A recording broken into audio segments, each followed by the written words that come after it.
श्रोते हो, उद्या 5 सप्टेंबर, ज्यांच्या नावानं आपण शिक्षक दिन साजरा करतो त्या डॉक्टर सर्वपल्ली राधाकृष्णन यांचा जन्मदिवस. ज्यांची विवेकबुद्धी राजकारणावर मात करते असे राजकीय इतिहासातील राधाकृष्णन हे एक उदाहरणच आहे. कोणत्याही राजकीय पक्षाशी संबंधित नाही असे हे भारताचे दुसरे राष्ट्रपती. त्यांच्यानंतर कुठल्याही राजकीय पक्षाशी संबंधित नाहीत असे राष्ट्रपती म्हणजे एपीजे अब्दुल कलाम. एकाची शास्त्रज्ञ म्हणून प्रसिद्धी होती तर दुसऱ्याची तत्वज्ञ म्हणून. त्यांना सत्ता स्पर्धेसाठी चाललेल्या राजकारणात काडीचाही रस नव्हता. राधाकृष्णन यांच्या जीवनात प्रमुख 3 प्रश्न होते आणि कुणाशीही ते याच 3 प्रश्नांच्या अनुरोधानं चर्चा करत. पहिला प्रश्न असा की नीतिमान पण चिकित्सक, विज्ञानोन्मुख पण अध्यात्मप्रवण असा नवा माणूस कसा निर्माण करता येईल? या दृष्टीनं शिक्षणाचा काही उपयोग होऊ शकेल का? दुसरा प्रश्न असा होता की प्राचीन भारतीय तत्वचिंतन सर्व जगाला आधुनिक भाषा शैलीत आधुनिक पद्धतीनं कसं समजावून सांगता येईल? आणि तिसरा प्रश्न असा होता की मानव जातीचं भवितव्य घडवण्यासाठी सांस्कृतिक संचिताचा उपयोग किती?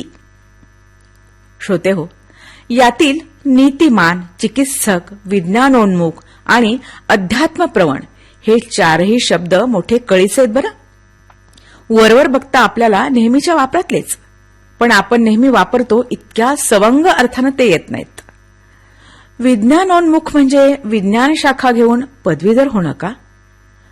अध्यात्मप्रवण म्हणजे रोज पूजा करणारा का? नक्कीच नाही, कारण या सगळ्या संज्ञा तत्वज्ञानातील आहेत. योग्य वेळी, योग्य ठिकाणी, योग्य काम करण्याला नीतिमान म्हणायचं.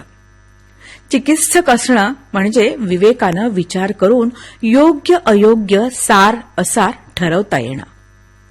विज्ञाननिष्ठ माणूस वैज्ञानिक तत्वांची चिकित्सा करून सत्याचा शोध घेतो. म्हणजे बघा, सोप्या भाषेत सांगायचं तर पृथ्वी गोल आहे हे सत्य माणसाला कसं कळलं? चंद्रावर जाऊन पृथ्वीचे फोटो घेतले ही तर फार नंतरची गोष्ट, पण त्याआधी तर्कानं गणित मांडून ते सिद्ध केलं. अध्यात्मप्रवण म्हणजे भौतिक सृष्टीच्या पलीकडील अनुभव घेणं. जी परमसत्ता आहे ती अंशरूपात सर्व जीवांमध्ये आहे असा अनुभव.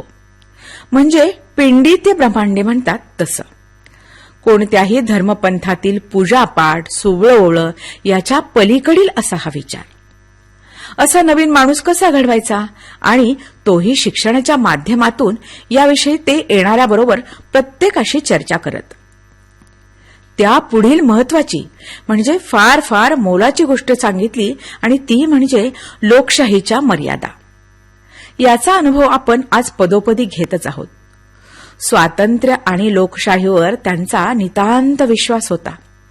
जे बलवान आहेत त्यांनीच सत्ता गाजवावी हे तर जनावरातही घडतंच ना. तसंच जर माणसामध्ये घडलं तर माणसात आणि जनावरात फरक तो काय? स्वतंत्रपणे विचार करण्याचा माणसाचा हक्क गेला तर मग मी माणूस आहे याला अर्थ काय उरतो? माणसाच्या माणूसपणाशी सुसंगत अशी रचना फक्त लोकशाहीच करू शकते असा त्यांचा विश्वास होता. पण त्याबरोबरच एक इशाराही होता बरं. माणूस तयार न करताच आपण लोकशाही राबवण्याचा प्रयत्न करतो आणि तोही अशा रीतीनं की जे अर्धेमुर्धे माणूस आहेत त्यांनी माणसाप्रमाणे वागावं अशी अपेक्षा करत राहतो. आणि त्यामुळं स्वातंत्र्याचा आविष्कार बेजबाबदार आणि स्वार्थी अनिर्बंध वागणुकीत दिसू लागतो. यालाच सर्वांगीण भ्रष्टाचार असं म्हणतात. शिक्षणाच्या माध्यमातून आधी नवा माणूस घडवायला हवा, नाहीतर मग आपण लोकशाही रुजवणार कशी? हा त्यांनी आपल्यासमोर उपस्थित केलेला खरा प्रश्न आहे. श्रोते हो, या प्रश्नावर आपण विचार करणार आहोत का? तुम्ही करत असाल तर आपली मतं आमच्याकडे जरूर पाठवा.